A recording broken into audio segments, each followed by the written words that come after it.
Hey guys, what's going on? Hold on, let's get this camera working better. Okay, there we go.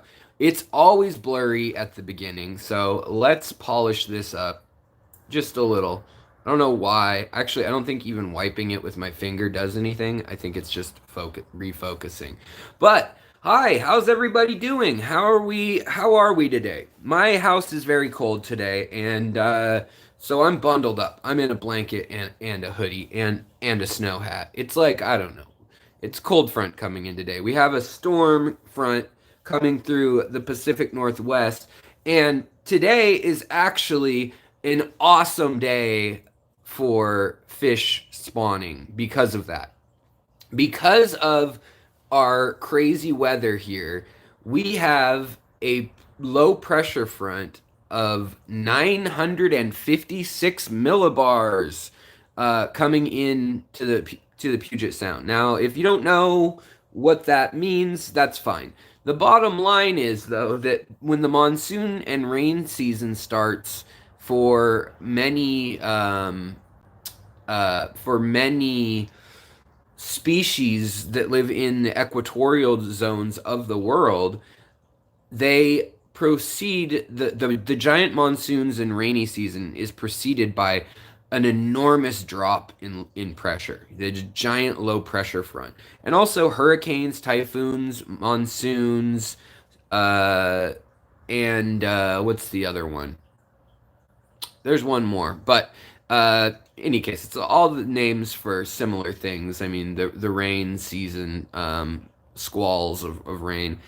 Um, I think in the Pacific they're hurricanes, and in the Pacific they are typhoons, and in the Atlantic they're hurricanes. So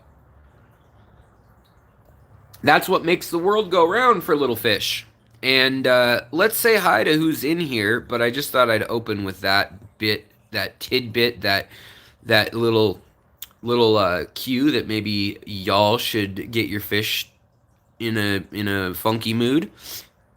Meridial, how's it going? Mary, always good to see you. Misfits, good to see you. Jason, good to see you, buddy. Says remember to mash that. Thumbs up. Peplin Creek, hello, hello, hello, Peplin. Y'all got in here early, hanging out. Let's see. Aquaballs, what's going on, George? How are you, brother? Hope you're doing well. And let's see here. Greg, Sandy, um, Misfits again, doing well this evening, by the way. Everyone asking. Jerry Morris, how's it going? Um, One fishy dude, hello, welcome. And I need a dab. So yeah, let's see here. Who else? Your average fish keeper. Rico Stan, Jamie Lee, Irish Hamster Man. Yes. Oh, you say it's a great time of day for the European viewers, huh? Well, that's awesome to hear. David Rayner, hello. Dragon Lair, Deb, Yivo, Atkins Natures. Wow, we got everyone coming in here today. Great. Good to see everyone. Misfits, thank you so much. Wow, $20 super chat. That is so generous. Thank you very much. So, before we start our little fish talk, I have a teaser. Why would anybody order 5 bags of 100 marbles other than to make their postman very angry? He came and delivered the box, which was all bent, and he was like, I don't know what you're doing, but it sounds like it's broken, whatever it is. And it did. It sounded like this. It sounded like a bunch of broken parts in there. So, in any case, I got different sized marbles on Amazon. They were like $10. You could get 100 or 500 or 250 depending on which size, and they were like, I think either $8.99 or $10.99. I can't remember what I ended up buying, but I ended up buying like 1,000. I think actually no, because of the different sizes. I think it ended up being around 750 of these things. This is the smallest size, and I think 500 come in the small size. And they're sold as clear glass marbles. Let's see here. And you guys are right. You guys knew right away in chat, obviously. And there's even a picture of a little goldfish right there, even though that's not how you would spawn goldfish. Danikin, what is going on, Kenny? Good to see you. Had fun chatting this morning. So, before we get into everything, we have to get into a couple other things. And one thing is, all right, guys, so I've been talking with Aquatic Arts. Y'all know that I work with Aquatic Arts on promotional stuff, and I'll spend $100. They'll send me $100 extra of free stuff, or give me $100 in credit, or whatever. Like usually, they give me pretty much 50% off, and then I get to share with you guys the code that you can use all year, which is Secret History 10. You get 10% off no matter what. Secret History 15 is all caps, no spaces, is your first time. You get 15% off. Then the money that they make profit from that, a percentage of that, around 8% right now, we've negotiated a few times, goes back into what we're giving back to you. Well, this year, we've decided to do something a little different. Instead of just giving prizes to a couple people, which we still are going to do prizes and giveaways, we decided that we're going to do a special sale just for this channel, just for us.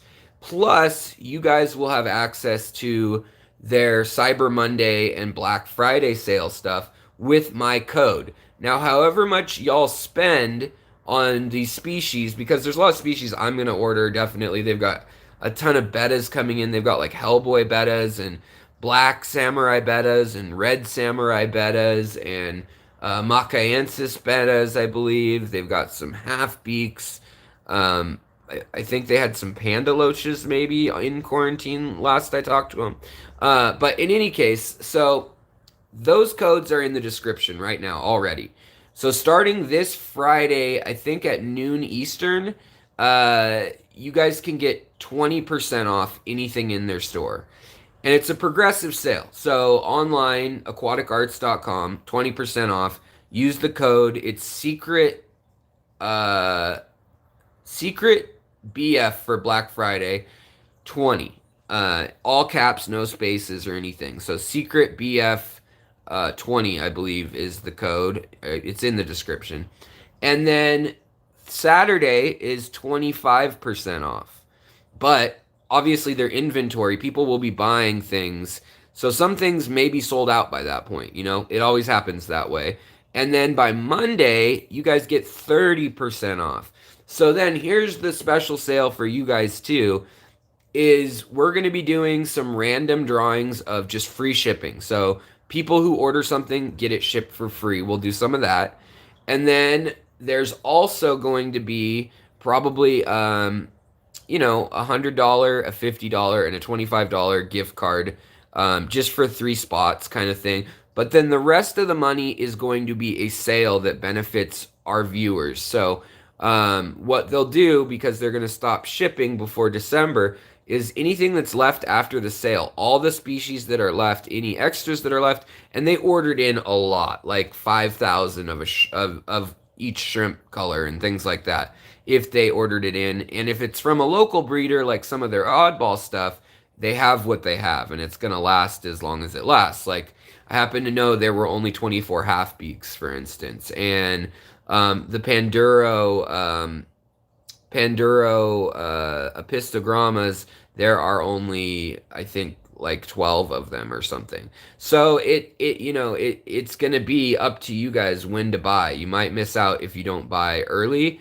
But if you buy again on Monday, they'll apply that 30% off to the first day. So if there's something that you think will be in stock, might as well make 2 orders, then they'll combine the shipping. I don't know what the logic was for that, but I guess they just wanted to make sure that people still would be compelled to buy something, because they're going to also release some things each day. So there'll be some stock up the whole time, and then I think they're going to release like 100 bettas that are, high grade bettas one day, and then um, maybe 50 apistos another day, and whatever. So that's the scoop on that, and I wanted to let you guys know here. Only our channel gets the scoop on that. Only our channel gets the code, and then whoever buys stuff, I think it's 8%. We're gonna give 4% to charity, as we always do. That's just my deal with them. And so that will go to like Project Piaba probably this time.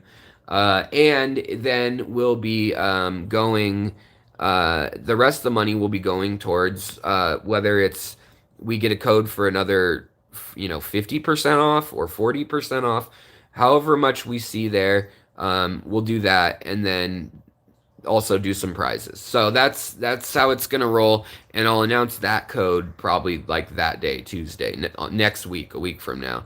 But that's how Cyber Monday and the weekend before, and Black Friday and all that. That's how that's gonna go. So you have the codes now if you want them. You can start checking out what they have.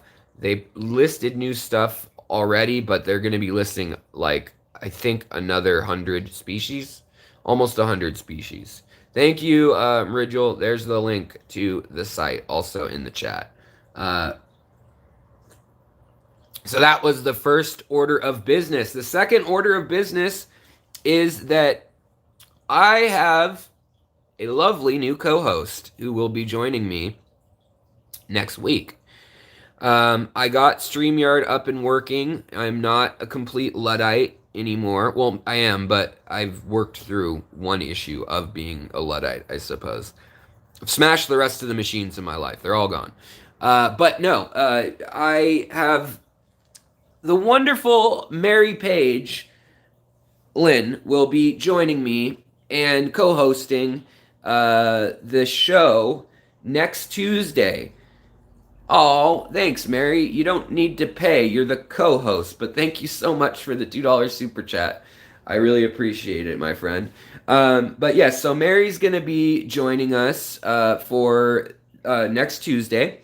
And what we want to do is we want to see your tanks. We're going to do an episode on StreamYard, probably like 2 hours long. We'll probably do it in the evening. I'm thinking after Father Fish, so probably 7 p.m. Eastern time. Which would be 4 p.m. Pacific till like 4 to 6 and 7 to 9 or something like that on Tuesday. And I mean, it depends on how long it takes. If it's an hour, it's an hour. If it's 2 hours, it's 2 hours. But if you would like to come on, all you need is a smartphone or a laptop. Or if you're real smart and you've rigged up a nice camera, that's great. I don't know how that works. But if you have a smartphone and a laptop or a tablet, I think too, and you'd like to show off some of your tanks, I would love you to either message me on my email, which is alexanderjwilliamson@gmail.com. It's just my full name, no punctuation or anything. Or you can go to the Facebook group. It's just the name of our group here, which is the Secret History Living in Your Aquarium Facebook group. If you're not a member, just apply. I'll say yes, you can come in, blah, blah. And yeah, anyone in the world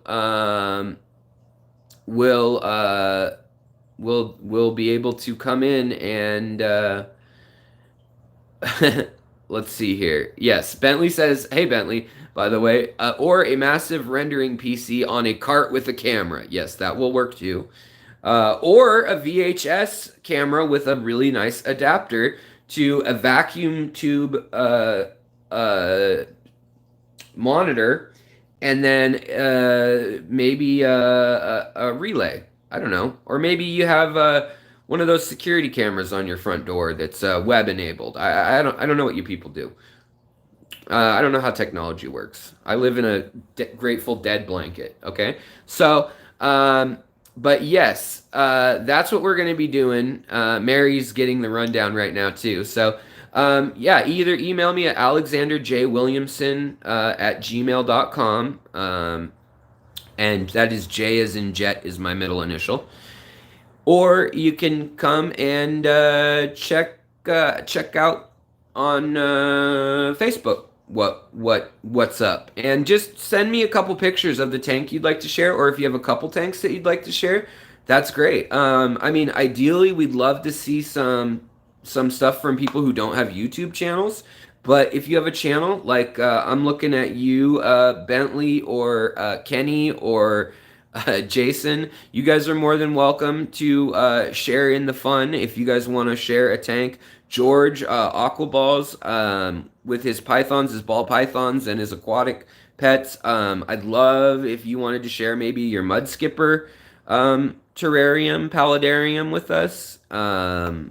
Things like that. So I won't throw any more people out there name wise, throw you under the bus. But if you feel like doing it, feel free. But I just like to get a variety of stuff, and so I'll talk to you a little bit beforehand, and then we'll just kind of line people up on in the chat, and we'll do a StreamYard thing where I give you a link and you click on it, and then you'll be live from your phone, and you can share it with us. And Mary and I will not so quietly judge you for all of the flaws in your system.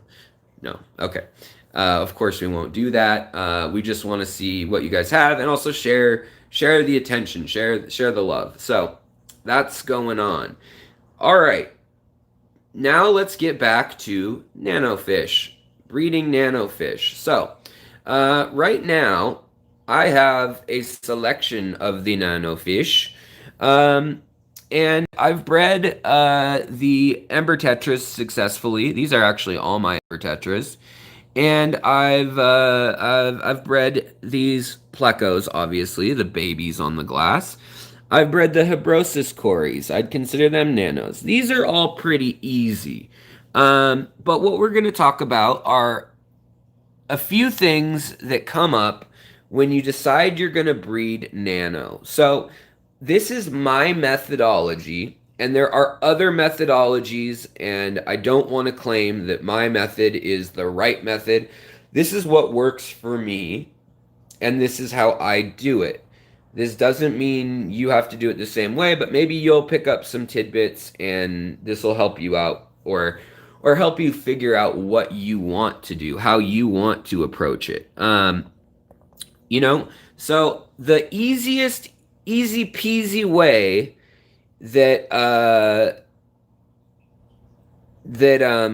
I do this is basically and by the way, last thing I was going to say, if you guys need my attention in chat, say at Alex or hashtag Alex, or even better is at the secret history living in your aquarium, or at secret history, the secret history. Then it'll highlight it orange, so I'll know that you guys are asking a question, because obviously this is a live stream and this is about your guys' questions as well. So I'm going to tell you the easiest method first, because why not? This is one I think we can all have fun with at any skill level, that you don't need a bunch of tanks to do. You don't need a bunch of, methylene blue or anything like that. You just, it's easy. So what you do is you have a community tank with your nanofish. You get some moss. Now this moss in particular has had shrimp cleaning it a lot, so I made sure to get, the algae and stuff off. But what I'm doing right now is literally, this is a giant raft of moss. And this moss will just be hanging out in this tank. Now this would work better if this tank was not all completely covered in plants, obviously. So if you have a sparser tank, put it in your sparser tank. But just put your nanofish in the tank for a week, or it could be their happy tank that they're always in, So let's say Cochuse tetras. Maybe that's what I'm doing. They're not really nano, but sure, them or ember tetras, or these guys, or the pencil fish, something like that. So what we're going to do is we're going to put in the moss. We just let it float. You could also make yarn spawning mops, I suppose, but moss works better. So I just put the moss in, a huge bundle of it, and then for a week or two, I use my little hobby hatchery for this tank here, which is how in the description, there's a link to it on Amazon. If you want to buy it, I think they're like $30, but there's no light, no air filter, nothing. It's just you add the eggs, you add salt and add water, put it in there, and in 24 hours you get a little strainer out in there, and you've got I don't know, about probably a cup's worth of brine shrimp solution that you can put back into fresh water, mix it up, and then squirt it out in little portions or whatnot. It probably, if you were to wring all the water out, it probably makes a teaspoon of brine shrimp a day. So it's not a ton of biomass. You'd need several for like a big fish room, but for me, for raising fry, it works just fine. And for fattening fish, it definitely gets them in the mood. So usually, you see how I move the moss, and already the needle or the pencil fish are coming to the front. Thank you so much, Mridgel. I really appreciate that, brother. Posting the link to the hobby hatchery. It's not as fancy as the any of the other ones that are out there, the electric blenders and hatcheries and all sorts of things out there, but this will get you through raising most fish if you just want to start. And see, even the little ember tetras are checking out the moss. So all you have to do for this method is you've got this big old mass of moss or guppy grass, or you can use acrylic yarn and make spawn mops, which I've done a video on. You can look up how to make spawn mops. And so you just make yourself some live food. Get some frozen bloodworms or frozen Daphnia, Mises, whatever you wanted to use, and just feed them high protein, good food for a week or two before you put this in. Then you just put in a hunk of floating moss. Just put it in there. And in the mornings, I like to feed my fish a little bit of brine shrimp right in the morning so that basically they kind of get their instincts going. And then I also put blinders on my tanks. So I'll put I'll put up a black towel or a tablecloth just so that nothing kind of startles them.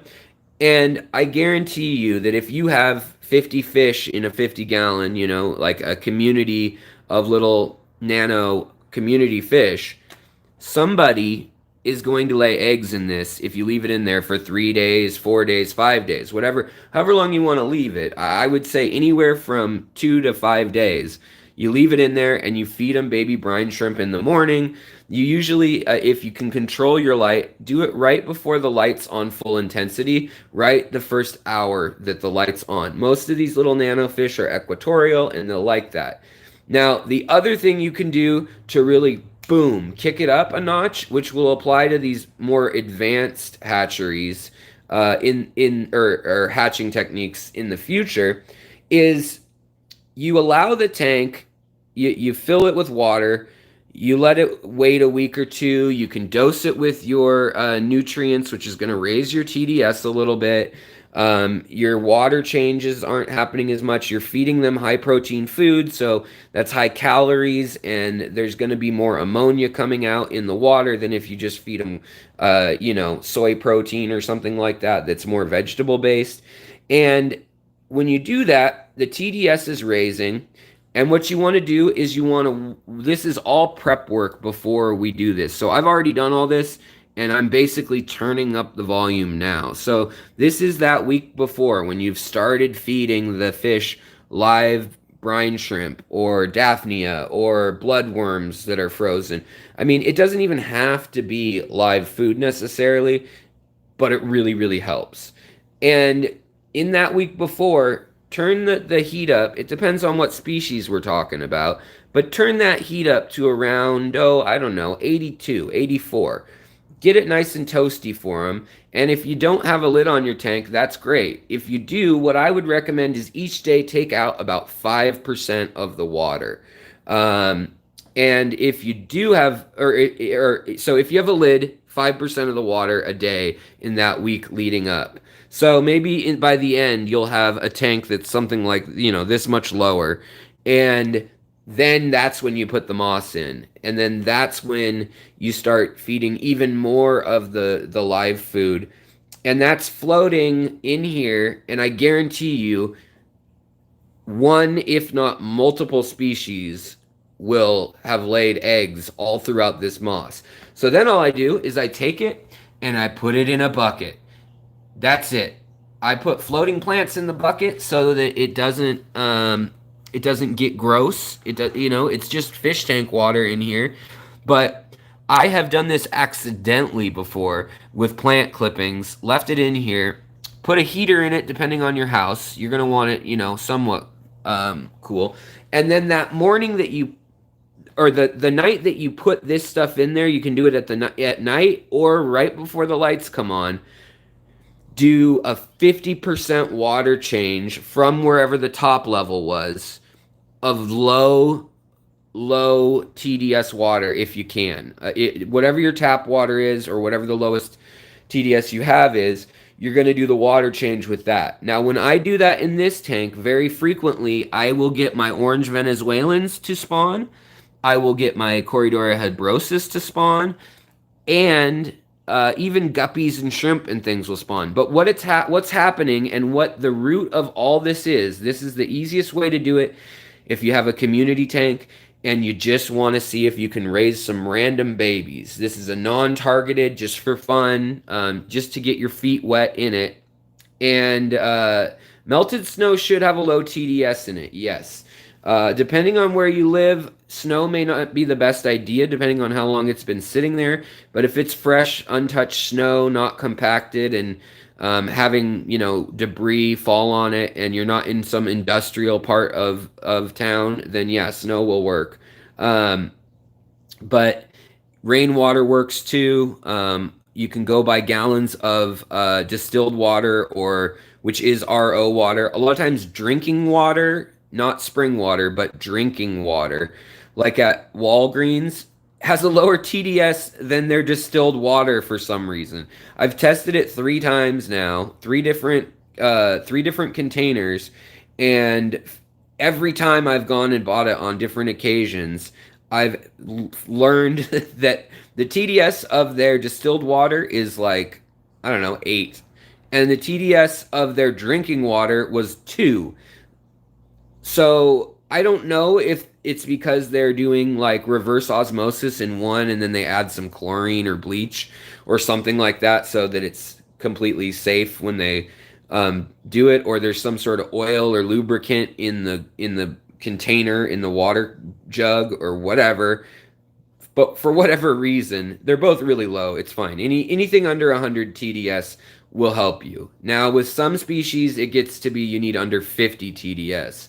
And, trying to, and, oh, good question, Fishy Snowman says, what size tank are we looking at? So we're looking at here, this is a 46-gallon system with the extra size filtration little sump / canister setup and hoses with everything in there. It holds 46 gallons. But this will work in a 10-gallon. This will work in a 120-gallon. If you have a bunch of nano fish or little fish, you just put moss in or guppy grass. Anything that they can kind of get into and lay their eggs in it, hide it. If you got if you've got duckweed and you've got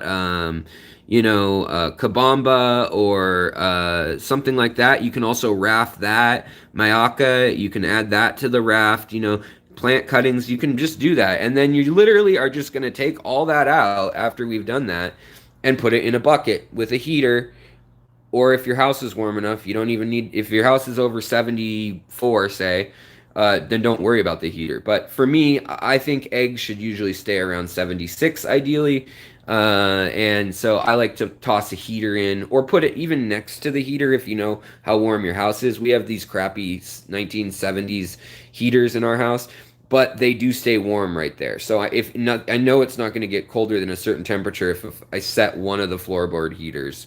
So in any case, this is what's going to work for all your little nano species as a untargeted try. And so like I said before, the rundown, I'll say it quickly one more time, is your tank, don't change the water for 2 weeks. Then you start feeding them live brine shrimp nightly. and morningly, just whenever you can, give them some brine shrimp, just enough to get that instinct going. They don't necessarily need the nutrition of it per se, but they need to know that their babies have some live food. Now, a tank like this, an established tank, as long as your tank is well cycled, you're going to have all sorts of little weird nematodes and planaria and hydra and just stuff that your fish eat anyways. You're going to have infusoria and cultures of living things in your tank anyways. So there's food for the itty bitty fry. They're okay. It's that intermediate size between itty bitty and brine shrimp fry that sometimes you have a hard time when you're spawning. But for our little idea here today, and this little thing that I think works pretty well. Also, if you don't want to use a bucket, you can use a Rubbermaid tub, the thing that this lid's to. You can use an aquarium. Who would have thought that? You could use another aquarium easily. And it doesn't even need to be a cycled aquarium or anything, because we're just going to have it in there for 5 days. We're just going to let the vegetation be in there for 5 to 7 days, and we're going to do water change on it. But we'll get to that in a minute. So you're going to have your aquarium 2 weeks. Then you are going to feed them some live food. You're going to feed them high protein diets so that the females get a plump belly. You'll start to be able to see males from females. If you want to get really hardcore about it, you can actually then separate the genders by just putting them in another tank. And this is where you see the added complexity. For me, right now, that is literally an egg. I don't know where it came from, but there is an egg floating in the water, probably a cory. And that guppy just spit it out. Now it's just floating. It looks like it molded already, like it has fungi on it or something, because it's milky. But in any case, when you're letting the TDS get higher for that week before, you're mimicking the dry season. And we've talked about this in the past, but I want to mention it again. Hopefully he's spawning up there, because I changed the water in this tank. So hopefully these cories are going to spawn on some of these leaves for me. We'll see what happens.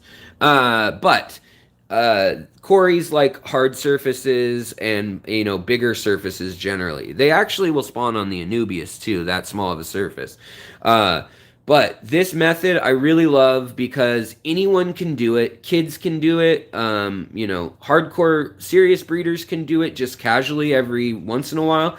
And you just see what you get. It's not a guarantee of anything in particular, honestly. But if you've got several species of these nano fish, it works great. If you have rainbow fish or something like that's a top-loving fish, then it's definitely you're almost guaranteed to have a spawn.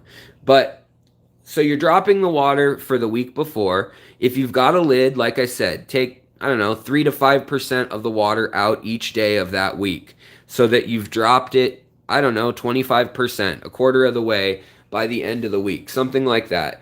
This is going to mimic the pressure decreasing. Fish can sense by their lateral line how much pressure there is in the water column. They know how deep it is because they swim up and down. So they know their tank. They know when things are evaporating. They know that you turned up the heat to 82 instead of 78 or whatever it normally is. And that subtle difference gets them ready to spawn. It tells them our puddle is getting smaller, food is in abundance, the rainy season is approaching.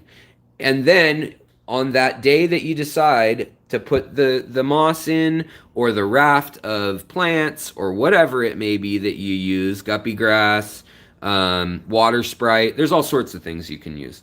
Yarn. I've even seen people use shredded trash bags. That's what Seagrest uses at some of their farm locations. And you put that in the water, and you float it, and then that next morning or that night, you do a big water change. And I'm talking about big, like 50 to 60%. And I know you're missing that 25%. So I'm saying refill it as if you're going to fill it to the full. So you're only doing really a 25% water change because you've already accounted for that evaporation, but it's 50% of the total volume of the container. So that will give them, another, say, 5 inches or 6 inches of water weight pushing on their lateral line, telling them, guys, our creek, our lake, our river has flooded. And this will then also decrease the TDS because you've diluted the water again, right? So this tricks them, and it should be that morning that you do all this before the lights are on or the night before. It doesn't really matter. But then as light approaches, they should start laying eggs. Most of these fish, most nano fish, like to lay eggs in the morning as the sun comes up. Some lay at dusk, some lay all the time. But yeah, and you can do this in anything. You can do this in anything that you have, container wise, community tank wise. If we're talking about bigger species, this isn't for angelfish. This isn't really for cories either. Although that water change, if you do have a cory community in your tank, there's a good chance that even your plecos and your cories and your catfish, synodontis, other catfish, and anything equatorial, really, there's a good chance that this will set them off into spawning behavior as well. So this is also, we're breaking up sight lines. Just by the way, I've set up this tank. Up here, I've got some fry in here already from doing this out of this bucket. I don't know what they are yet. Who knows? But we'll figure it out. It could also spark the cribs to spawn too. So that is the root of the how do I mimic nature and get them to spawn. Now, another thing real quick is I got new filtration. Brand new Whisper filter was $14 on Amazon.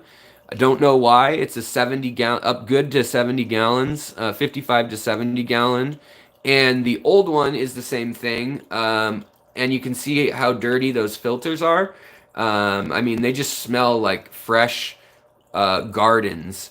And so in any case, if I had done that in this tank, if I did what we were just talking about, it's best to remove the floating stuff and the extra stuff in these tanks early. It's best to remove that stuff so that they don't have a place to lay their eggs, so that they feel like they have deeper water at first. Daniel, thank you so much for the super chat. Howdy from the aquarium guys. Would these nano fish be compatible for Make-A-Wish Thunderdome? Oh, Daniel. Oh, boy.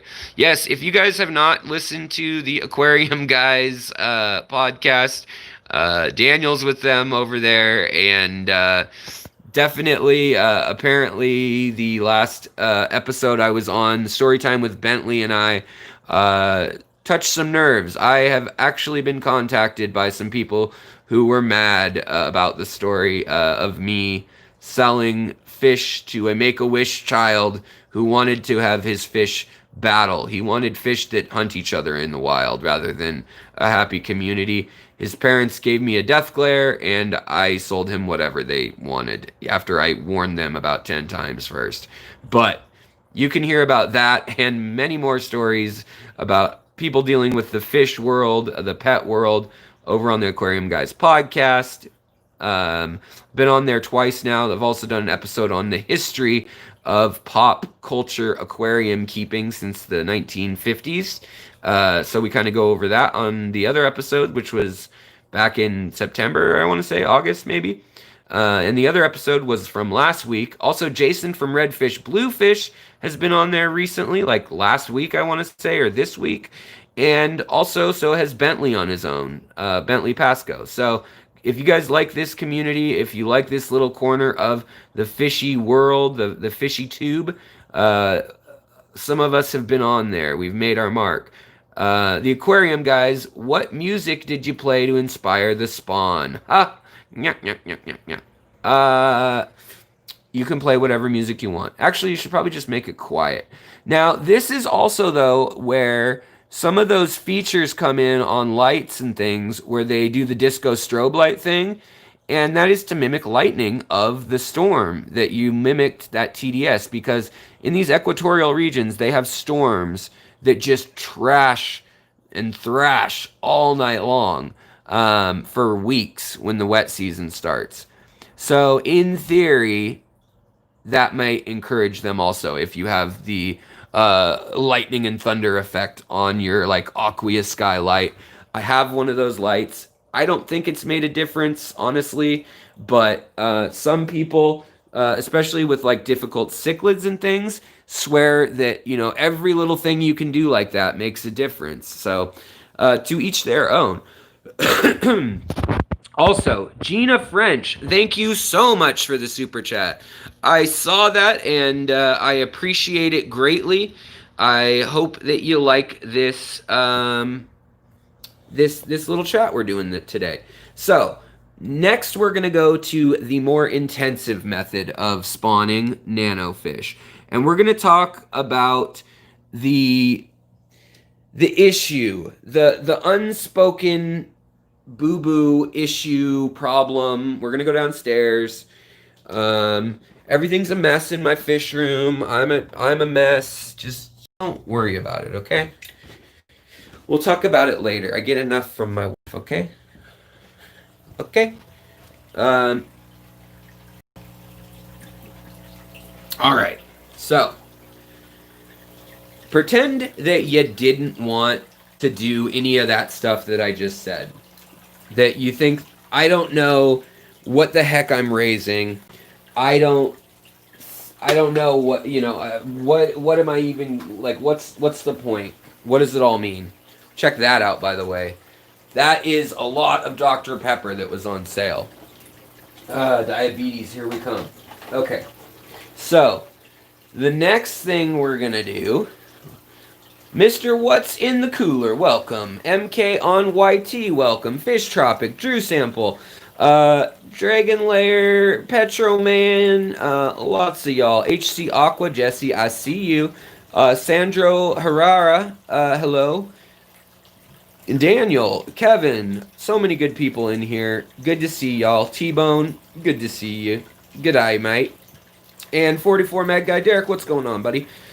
And Big J, I saw you get in here too. So here's another tank that I could do that exact same thing with, though, by the way. And I do that with. If I just want some random nanofish, just see what I can spawn to add to the community, I will do that. Now, one thing you should be aware of is if you want to leave moss like this, every day your tank, if it's a planted tank and it's well planted, I guarantee you there's eggs all over.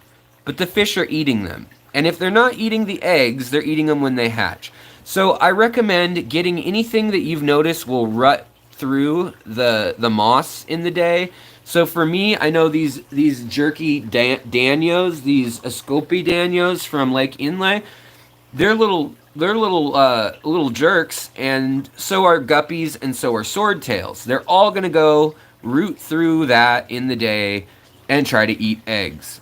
Not so much do my angelfish do that, but those other species do. So that being said, though, I mean, I've got red-eyed lemon tetras in here. We've got the dark, the slightly melanistic crebensis in here. And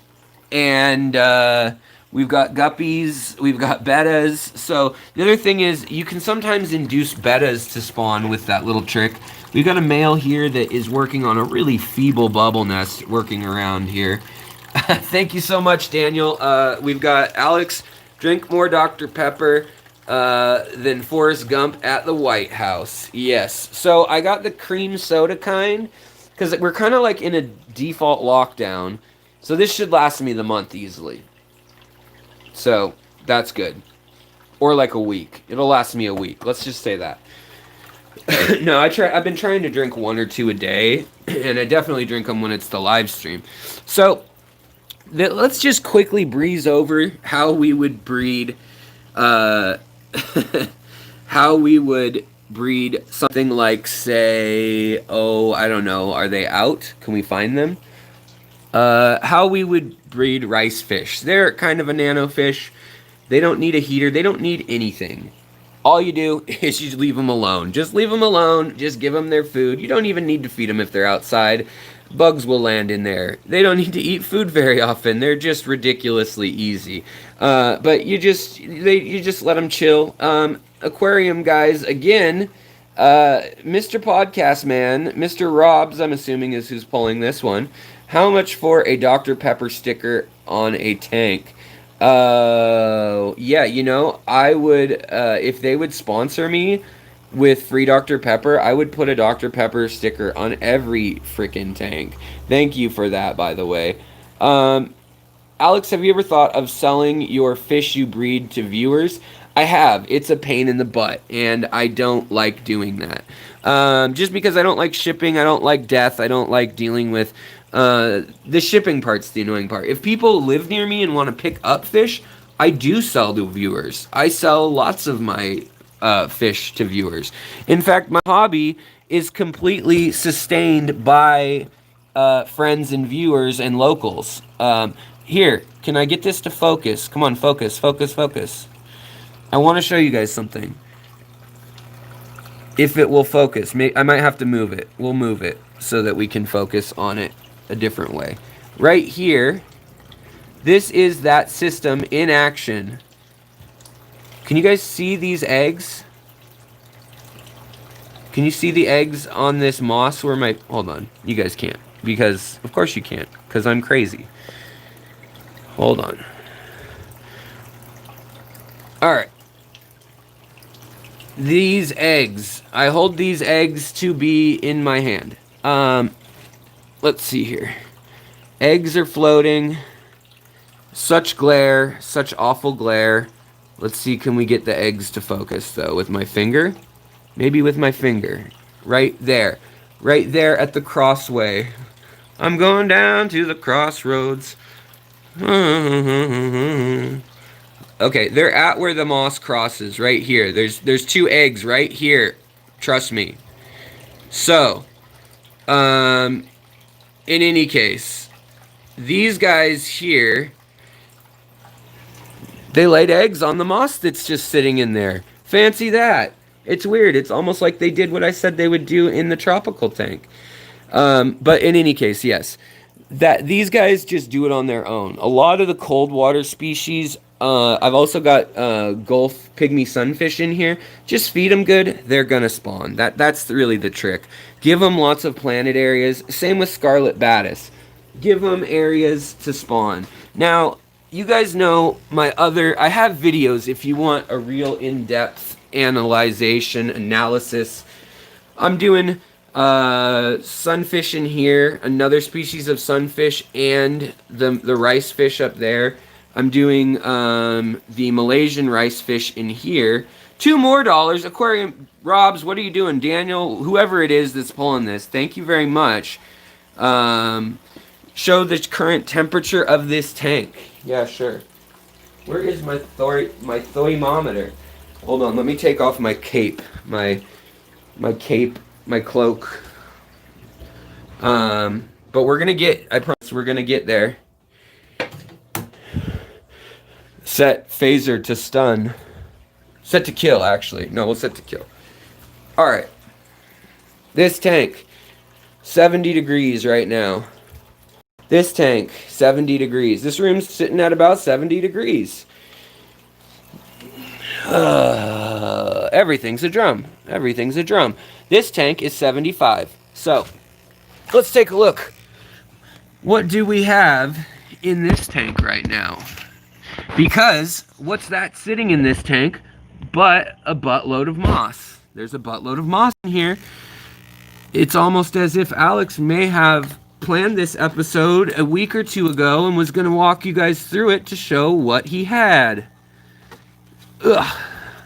Let me get something better than a piece of zip tie. That's just a stupid idea. Hold on. Alright. Okay. Alright. Now, we've got rice fish. Rice fish spawned because they'll always spawn when you put rice fish in there. We've got snails because it's been over a week.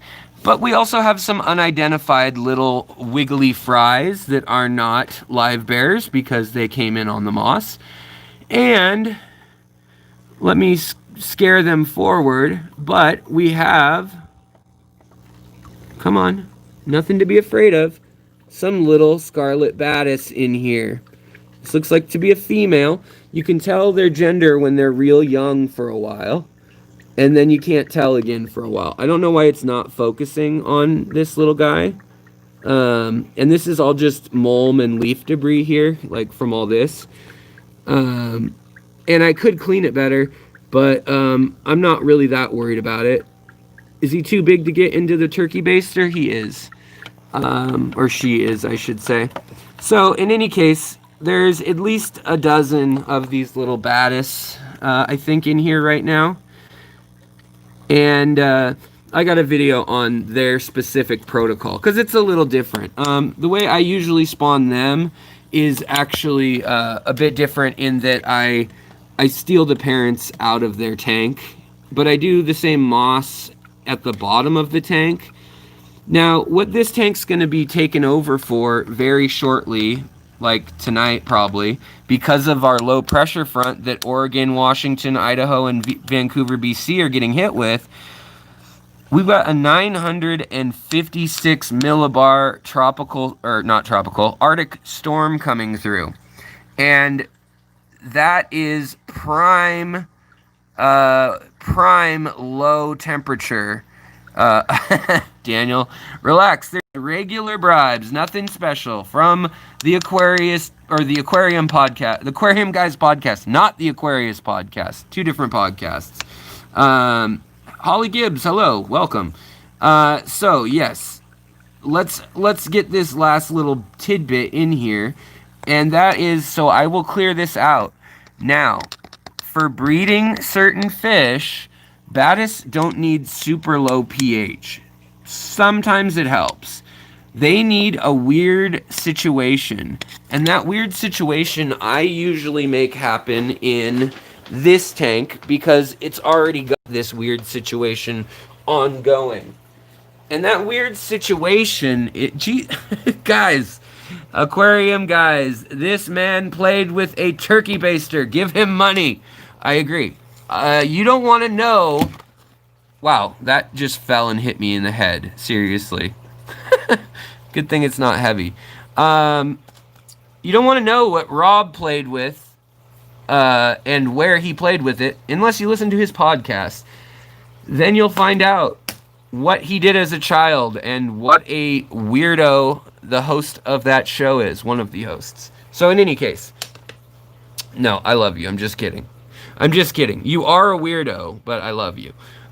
So in any case, moving forward, these are the Panda Loaches. We all know the Panda Loaches. We love the Panda Loaches. They're our friends, aren't they? Yes, they are Panda Loaches.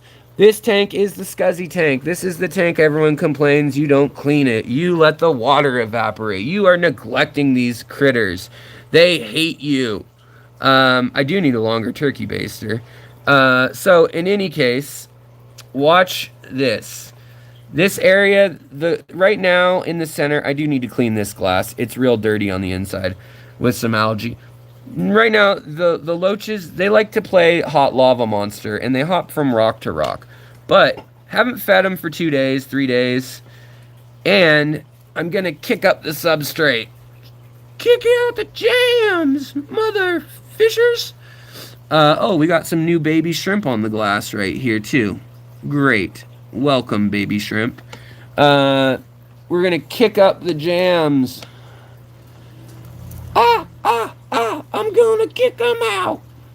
And I'm also gonna suck up a little bit of adult planaria because I can't help it. I have OCD, and I just love destroying planaria. So these guys love planaria. There's one thing they love, it's mulm and planaria and fish poop of their own, or shrimp poop, I should say.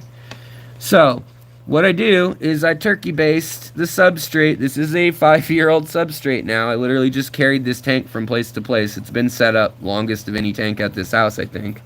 And we're going to kick it all up, and then I'm just going to leave it alone for a minute, and we'll watch the Panda Loaches go in and start eating all the baby planaria and stuff out of that area. Usually they'll probably hang out. The water current is taking everything this way, so they may kind of hang out where the water does. But going from not paying any attention to the gravel to feasting on it, This is the miraculous happening of your aquarium when you don't gravel vac it, when you just let the mulm build up, when you just let things settle, when you've got substrate that's deep enough. I mean, this isn't a super deep substrate, this one, but there's enough plants, there's a big old sponge filter, and there's even a hang off the back filter. So this one does fine. But this is where I hatch my Bettas, and they always lay their eggs back in here. They make a nest, and Bettas, scarlet Bettas, rose Bettas, blue Bettas, chameleon Bettas, red tiger Bettas, Malaysian Bettas, they're all really similar in the way that they lay eggs, and that is unpredictably. They frequently will lay their eggs in a nest and then eat all the eggs or eat all the babies 2 days after they hatch. They'll protect them for a day or two and then eat them all. Hey, here's a buried shrimp too. Welcome, buried shrimp. I need to clean the glass so I can even see you. But yeah, so they'll come in, nom nom nom nom nom, and I'll feed live food in here, but I'll just leave the Bettas in here. I'll let the water evaporate off, right? That's what I told you I do. I turn the temperature up and let the water evaporate. This tank has a ton of aeration / water agitation because of the Panda Loaches. They like hill stream areas. They would like sand a little bit more because that's what they're kind of foraging for stuff right now. And that's what they're bulking up on. When I bought these guys, if you look back 2 months ago, they weren't even half an inch each. Now they're at least over an inch each. And they've just been eating algae and biofilm and whatever gets kicked up in the mulm and substrate. So lots of nanofish are going to be that way. Now, another thing you can do to prepare for your nanofish to spawn is, say we got those ember tetras from upstairs and we want to spawn them. And actually, ember tetras aren't the best example. Let's say we got some blue Axelrodi rasboras. Those guys like low pH. So now the problem is going to be you're going to add catopleafs, tannins, all that stuff to these tanks. And what's going to happen? Well, my water's pretty neutral, doesn't have much of a buffer, not so stable. Now these Panda Loaches, the reason I do the Bettas in here is because Bettas are kind of like CPDs, Danios. They're like a lot of the lake inlay species and Thai species and Vietnamese species in that they like water that's been in a limestone river canyon, so it gets that minerality, that KH, yet it's still in a tropical jungle, so it gets lots of carbonic acid and nitric acid from the breakdown of all these leaves and biological matter. So it keeps the pH fairly neutral to even acidic. In some places it's even alkaline, surprisingly. But plants do better in slightly acidic. I like slightly acidic. So 6.5 or so is where I usually do my Bettas. And then what we'll do is, just like you see the water's not here, I will top it off with a low TDS / RO or distilled, whatever you want to call it, water. And that will mimic, again, the rain cycle. Bettas like to lay their eggs in the spring and in the fall. They have 2 cycles, and they do it in little puddles. They really should be considered more of a killifish in their behavior and the way they act and group and things like that. So, all right. But that minerality thing is going to put your pH up, like it's going to go higher to an alkaline level. And then you're going to add the tannins, and in a few days, it's going to go down. Now, if this keeps blinking like it usually does, we're just not going to look at this tank. But what I wanted to show you is who I'm going to be breeding next. And these guys do need a low pH. So we're going to talk about that next. And we're going to talk about the marbles that I showed you at the beginning. So these guys are just chilling. These are from redfishbluefish.shop from our buddy Jason, Redfish Bluefish channel. Misfits Reptiles, thank you so much. Another $4 super chat. I really appreciate that. Thank you. I do feed microworms. I do feed vinegar eels. That is what I feed these nano fish, more so than baby brine shrimp even, when I'm priming them. It's going to blink on and off and drive everyone nuts. I want to show you one more thing first, though. See that Samfongzi rasbora? That's a female completely full of eggs. See her belly compared to the male? Oh my gosh, this blinking, it thinks it's hot, and it hasn't even been on. It drives me freaking insane. All right, we'll talk about it up here. We'll pretend that those fish are up here. So, we're pretending, guys. Use your imagination. Imagination land. So we're up here, and we're taking those fish, and we're gonna put them in here. Now I could spot the females and the males. Aquarium guys, real talk. How much to taste tank water? Gosh dang it, you guys. Sexy planaria in your area are waiting to chat now. All right, Daniel. Wow, aquarium guys, you guys are what? You just throwing down money. This is not a strip club, gentlemen. I mean, it could be. We could change some things around. By the way, my algae eating, my long nose, even though they're a short nose, long nose. I know that's confusing. Also, it's contradiction. These guys, though, from Aquatic Arts, which are better than a mono shrimp in my opinion by a million years. They just had babies, and the babies are on the glass. They're finally up out of the substrate hiding. And, yeah, they're doing well. Alex, do your fish tanks smell? They smell like earth and mushrooms and water when it rains on hot asphalt. If they start to smell stinky, mildewy, anything like that, then you've effed up. You messed up. There's something wrong. Watch my video of why do my tanks smell, and I go into what each of the chemicals mean, and you know, I got Jess in here telling me, Alex, money's money. I agree. Money is money. I will take it. I will take off the clothes, keep throwing it. Oh, look at him go. He's a feisty little guy. So in any case, let's get back on track here after we look at these beautiful apistos, which I also got from Redfish Bluefish. I'm going to need to drop another $100 at Redfish Bluefish because, man. Now, these guys, this is a side note. This is what I also do. And I know the glare is awful right now. It always is on this tank because it's such a dark tank. Because of this. This is my nitrate protection. This is my, this is a very acidic tank, and, not very. It's a 6.0 acidic tank. Swings can occur. I want the TDS low, so I put tons of duckweed. It's miniature duckweed, the minutia duckweed, and this, miniature water lettuce. I do that because between that, floating plants, that will take care of the nitrates pretty well. Plus, I mean, I got the filtration here. The problem, the deep secret, the thing that I have been waiting to tell you all for so long. Below 6.0, we get into some real squirrely territory with biological bacteria holding its integrity.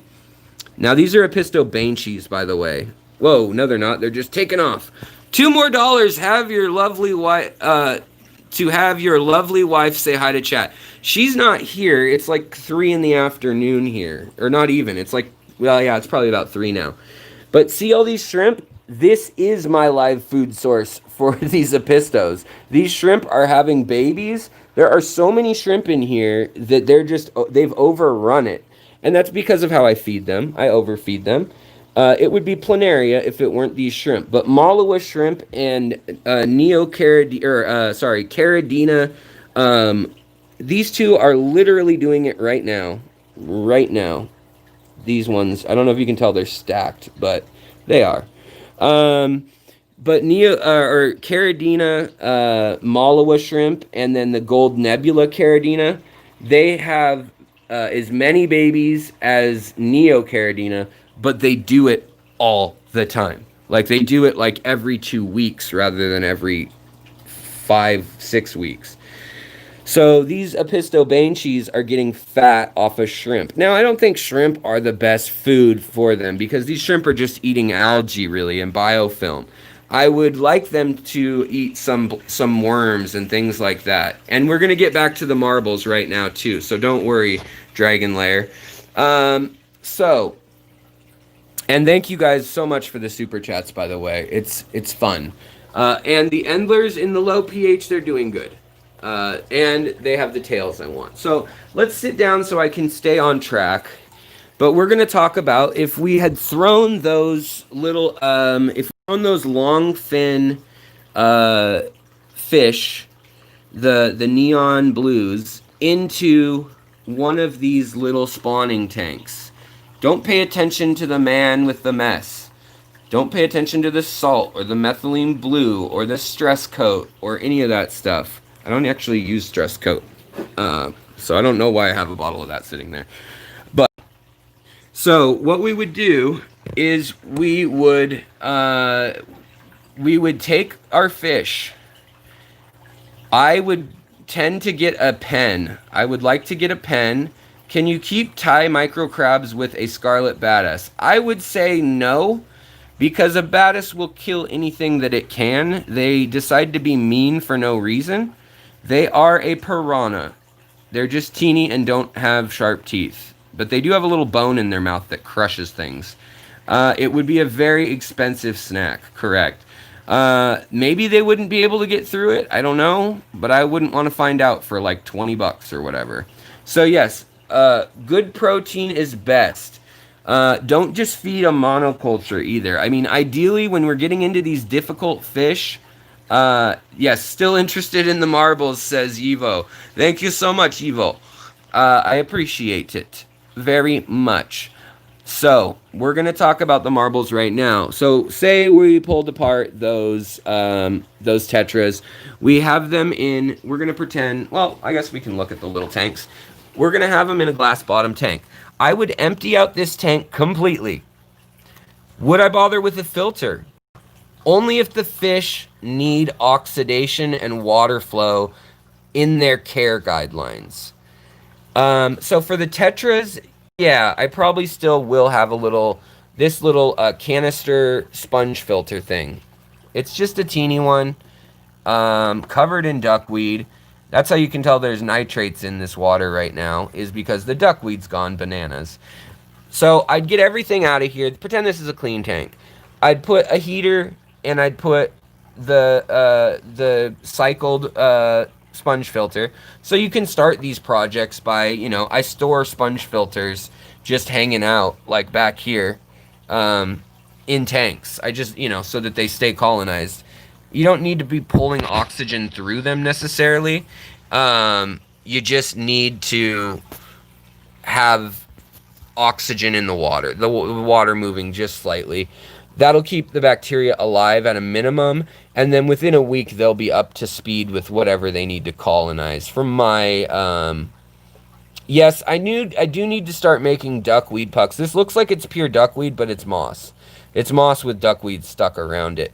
Now, there still are some fish that take longer to hatch. Most nano fish are going to hatch in 3 to 5 days.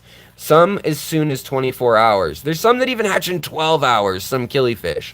But we're going to say 3 to 5 days, then you pull out the stuff. I do it very carefully. It's time consuming. I take about an hour and I pull the things out of my tanks. And what I would do to clear this out is I would get a net. I'd try to catch all these little fry that are in here now. And I would feed them some probably vinegar eels. Vinegar eels right up front. Turn the lights low so that they're calm.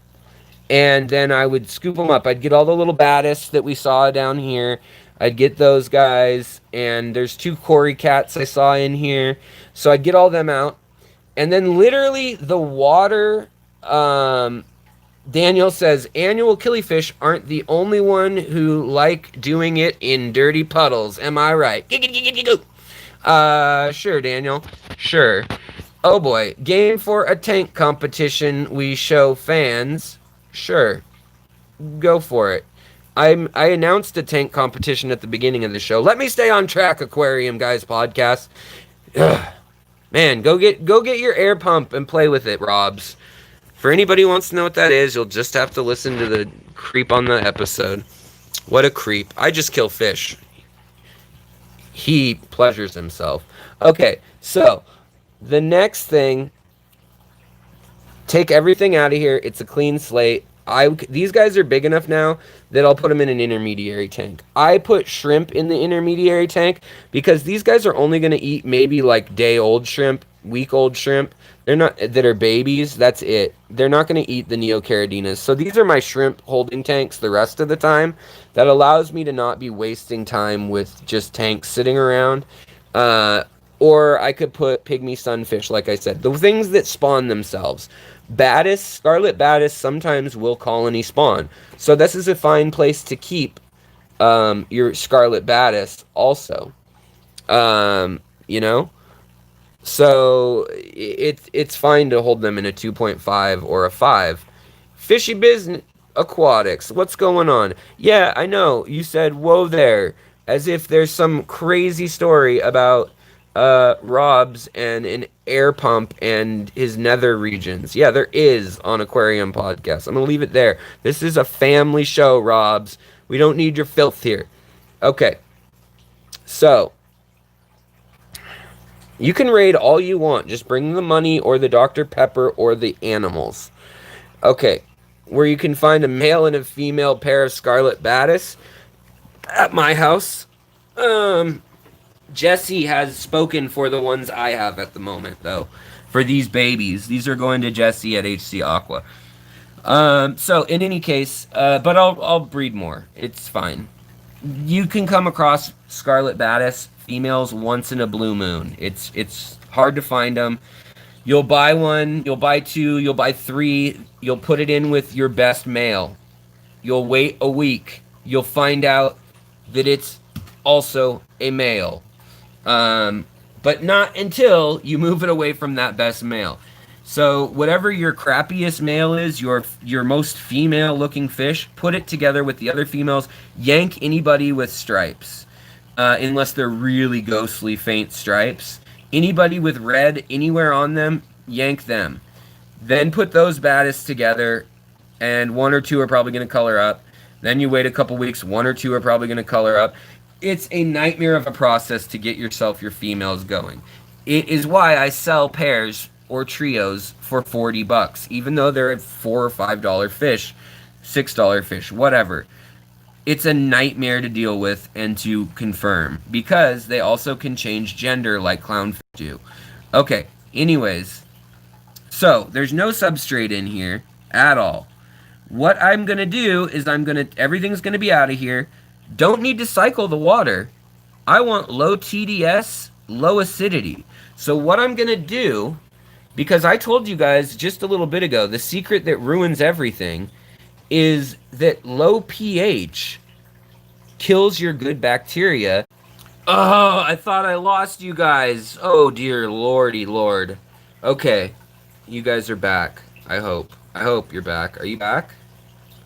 Okay, so I know that people are headed over to another stream in a minute, so let's finish up this marbles talk, and you guys can look up specific species on my channel, or Mark's shrimp tanks. Is it Mark's Aquatic Shrimp? I don't know. Out of the UK, I always mess up his name, but Mark's Shrimps out of the UK. He has a great channel that talks about breeding neon tetras and other things. Now, you can use things like sphagnum moss, you can use peat moss, bog stuff, coconut husk, Malaysian driftwood, Mopani driftwood, whatever you want to use. You're going to drop the pH. You don't need cycled water from an aquarium. I use cycled water from an aquarium because I want the little teeny infusoria. The other option, if you don't want to do that, though, if you want a blank slate, and remember, we've been feeding our live, later Kenny, we've been feeding our live fish. We've tried to separate male and female, if possible, in the nanos, which it will be in that tank over there. The low pressure front's coming in, so they're getting all excited. They're thinking the rain season's coming. They're in a tank right now with 150 TDS. This, we will have like 50 TDS. And, okay, it's Mark's shrimp tanks. Yeah. Yeah, he does just shrimp now. He used to do fish. So in any case, I will put marbles in the bottom of this. I will get tank water, put it in here. If you don't want to use tank water, if you don't have near neutral or acidic edge tank water, then just use tap water. But what you're going to want to do is get some cucumber or some lettuce. You're going to want to rip that up, cut that up, toss that in a few days ahead of time and put a heater in it. So it's about 75, 76 degrees. And it should get milky, cloudy, gross gooiness floating around in your tank. And what that is that's infusoria. I'd toss in 2 ram's horn snails to 5 ram's horn snails in a 2.5 gallon because their mucus feeds a very particular type of simple compatic, what do you call it? Together. They need each other. Yes, but infusoria are magical for feeding fry. They're little invisible slimes and algae and zooplankton and phytoplankton, and you're gonna have them swimming about doing their thing in here by the time your fish get ready by just putting water in here with lettuce and with or cucumber, either or, and you just need a little piece, just a little piece. That's all. And then symbiotic. Thank you so much, Murgil. So they have a symbiotic relationship with the snail mucus, but then we're going to get the snails out of here because they can eat the eggs. Although, if we have marbles or rounded river rocks or a wide gauge net that the adults can't fit through, can do any of those things. I like marbles. It's foolproof and it works well. You do about 2.5 layers of marbles. They're round. Naturally, the eggs, when they're scattered, unless they're sticky species, some tetras have sticky species. Muppet.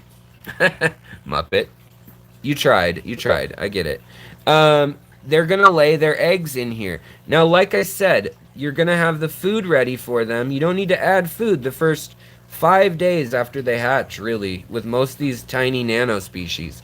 They're going to eat infusoria. But what you do want to replicate was that low pressure thing, which you're going to do by changing the TDS, the temperature, and the pH. So this will be ready with catappa leaves, with maple leaves, with mulberry leaves, whatever it is that you want to do. Then you put that in here. I like the TDS around 50, and I like the pH around 4.5 to 5 for all these extreme black water kind of things. I've gotten it as low as 3.0 for some species. You're drinking battery acid. You're putting your fish in your car battery at that point. Not really, but you're putting them in orange juice. So you get that going so that this tank looks like tea. You get this wonderful tea going that's low TDS. It's a low T TDS. And not low T like testosterone. That's another problem in my life. All right, so then you put in some plants. Make the fish feel at home. If they're tetras, most tetras, not all, splash tetras are an exception. Like SB rasboras, lamb chop rasboras, those are going to be fish that stick their eggs to things. But let's say CPDs, white cloud minnows, nano green or blue tetras, ember tetras, emperor tetras, skirted tetras, bleeding heart tetras, whatever. They're all egg scatterers, I believe. I might have listed one that's not. But their eggs aren't sticky, so they'll fall down in between the marbles, and then the parents can't get at them. Marbles are your bank vault. Now, like I said, if you have mesh, I've seen people rig pantyhose. I've seen people use these containers. These suck for doing any sort of egg laying. I've seen people buy the needlepoint stuff and put that across the bottom. That sucks too, in my opinion. A lot of eggs get stuck on it or wedged on it because they'll lay a group of them. Marbles, tried and true. Or a bigger grain wire mesh that fits perfectly. Problem is, usually something gets under it. You're like, how did you do that? But it does.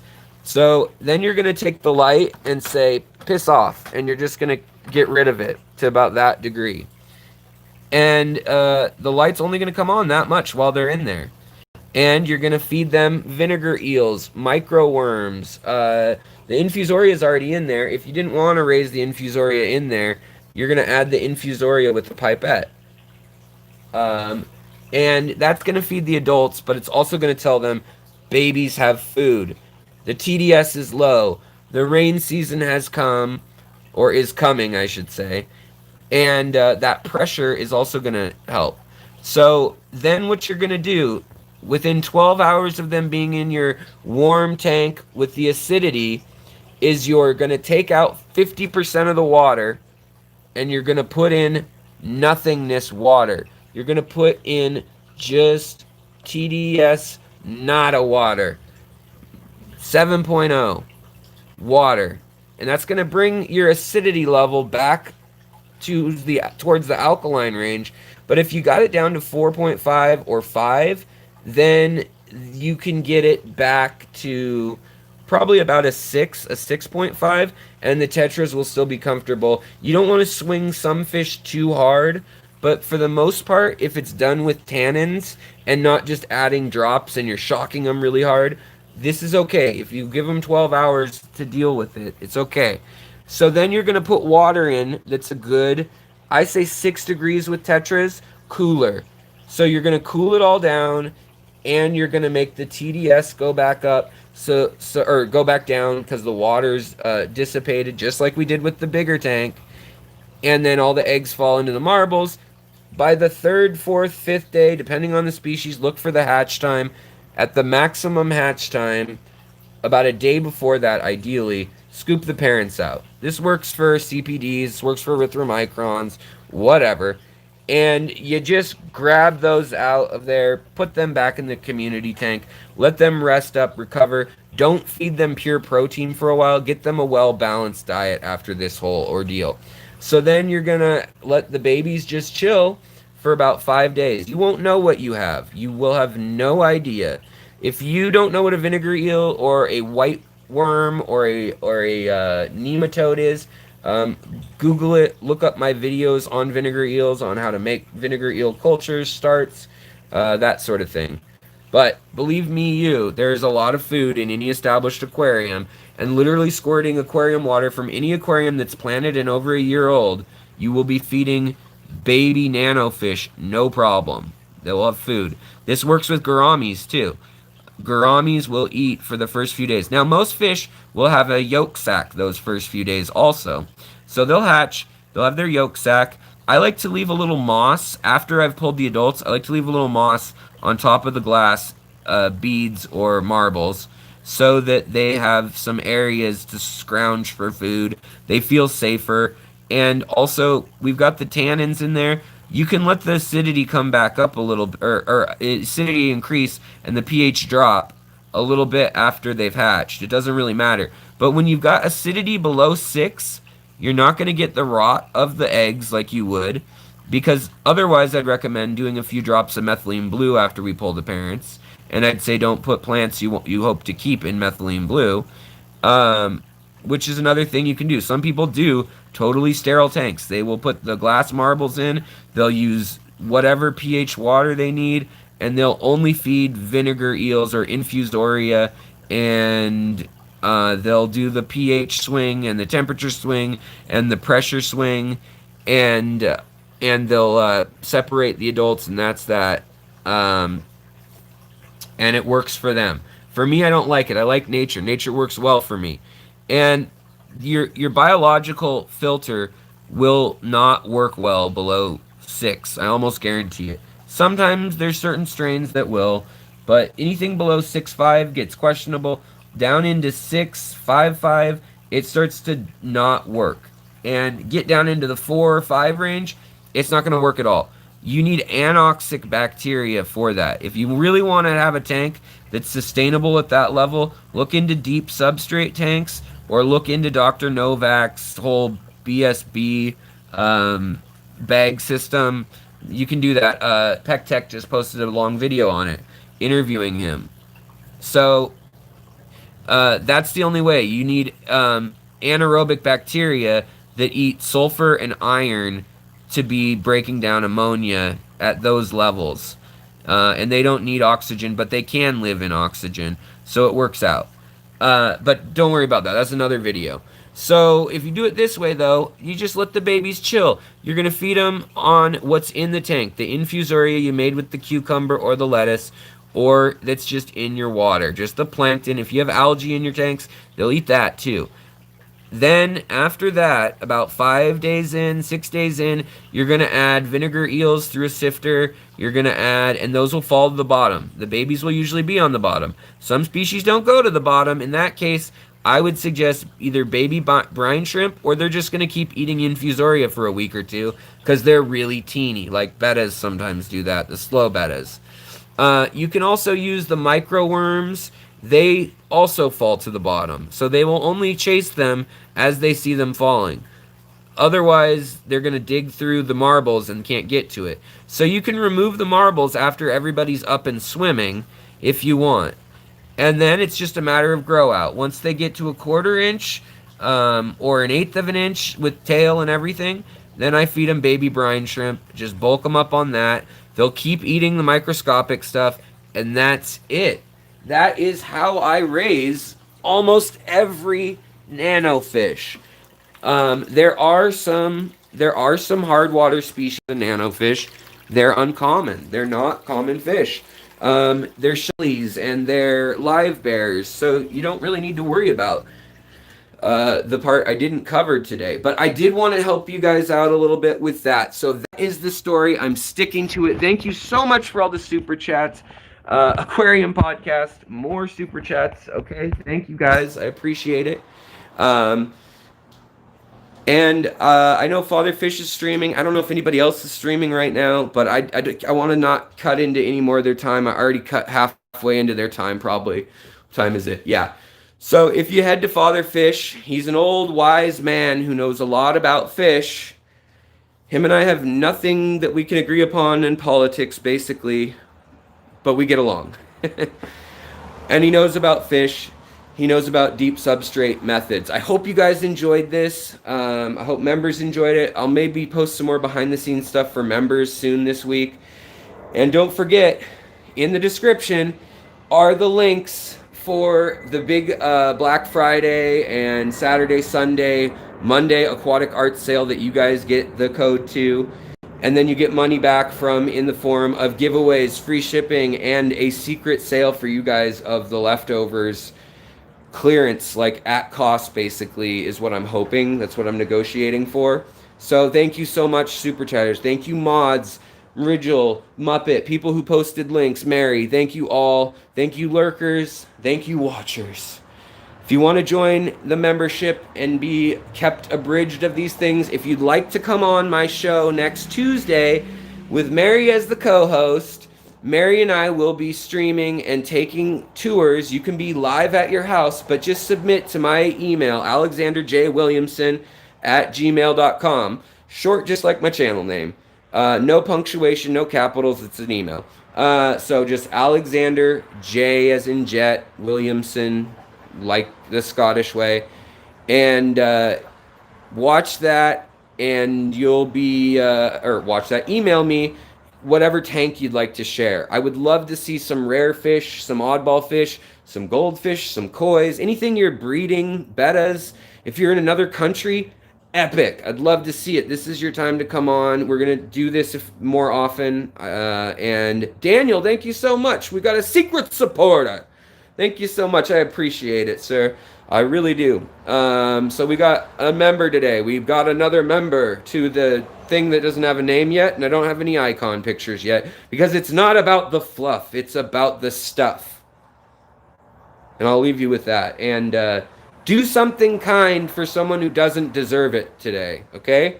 The biggest jerkwad you see today, well, maybe not the biggest, but somebody who's just not doing anything in particular, that's probably miserable with their life. Do something nice for them. Also, take care of your critters, take care of your plants, take care of the people around you, and take care of yourself, or you can't do those other things.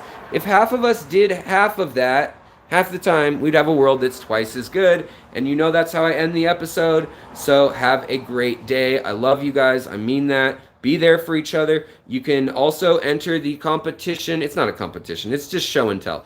You can enter it on the Facebook group by the same name as the channel. Let's have some fun next Tuesday with it. Let's buy some cool things. Probably Thursday or Friday, I'll do a live stream buying some stuff myself from AQUATIC Arts because I want some things they have. And I'll talk to you guys later. Have a great day. I gotta go. Bye. Go see Father Fish. Say hashtag Alex says hi. Alex says hi. If you head there, say Alex says hi. Hashtag. All right, guys. Talk to you later. Much love. Bye.